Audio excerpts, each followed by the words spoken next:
Le retour fantôme d'alias Joseph Kabila après l'échec du Sénégal et Nairobi, il essaye de caporaliser l'opposition avec un pseudo-dialogue masqué finançant la fondation Thabo Mbeki.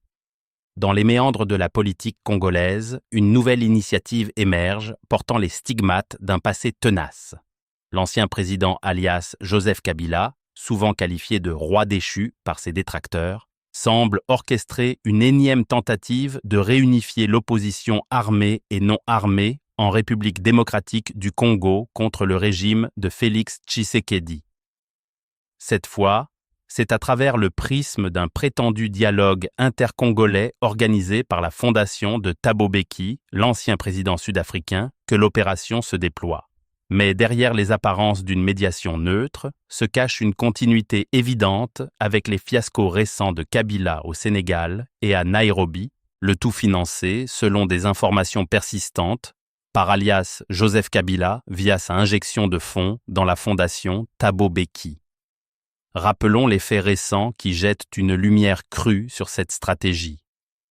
Déjà le 14 août 2025, des analyses ont dépeint avec une ironie mordante l'échec retentissant d'une réunion fantôme organisée par Kabila, initialement au Sénégal et ensuite au Kenya.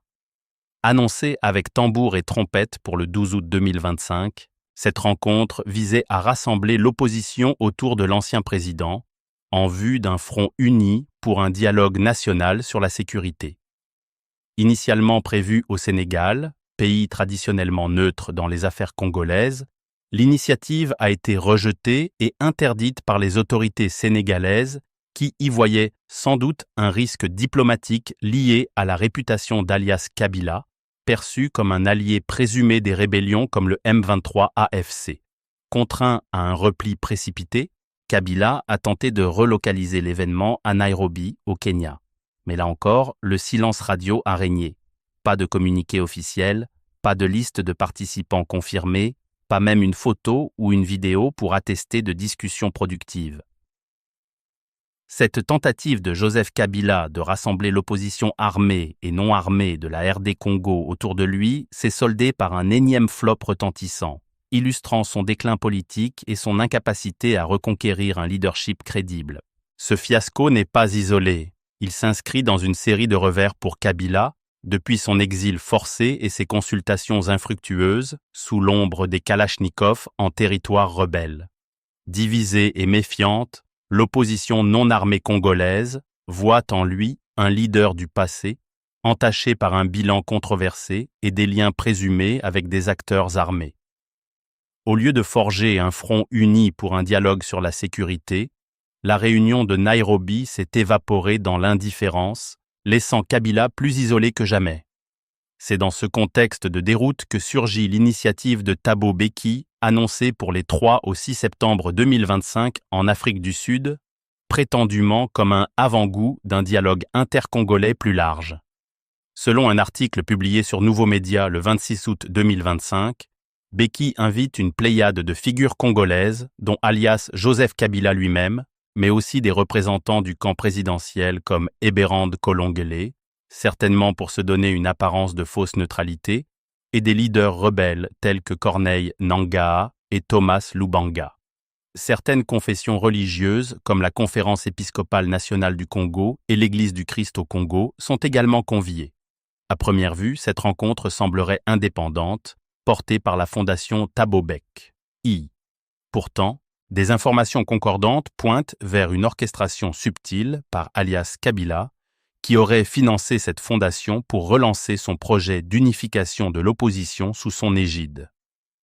Des rencontres entre Kabila et Mbeki en mars 2025, officiellement centrées sur le leadership africain et la crise en RDC, auraient servi de couverture à ces arrangements financiers, permettant à Kabila de contourner ses échecs directs au Sénégal et à Nairobi. Cette injection de fonds s'alignerait sur la stratégie de Kabila pour se repositionner comme pivot incontournable de l'opposition, en masquant son rôle derrière une figure comme l'ancien président sud-africain. Cette continuité n'est pas fortuite. L'initiative de Mbeki reprend les mêmes objectifs que la réunion avortée du Sénégal et Nairobi, rassembler opposition politique et armée pour un dialogue sur la sécurité, tout en incluant des acteurs comme Nangaa, absent du fiasco sénégalais, et Kenyan, mais invité ici.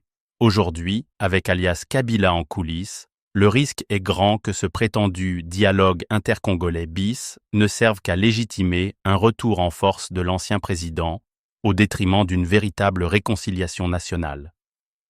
En somme, ce qui apparaît comme une médiation bienveillante n'est que le prolongement d'une ambition personnelle.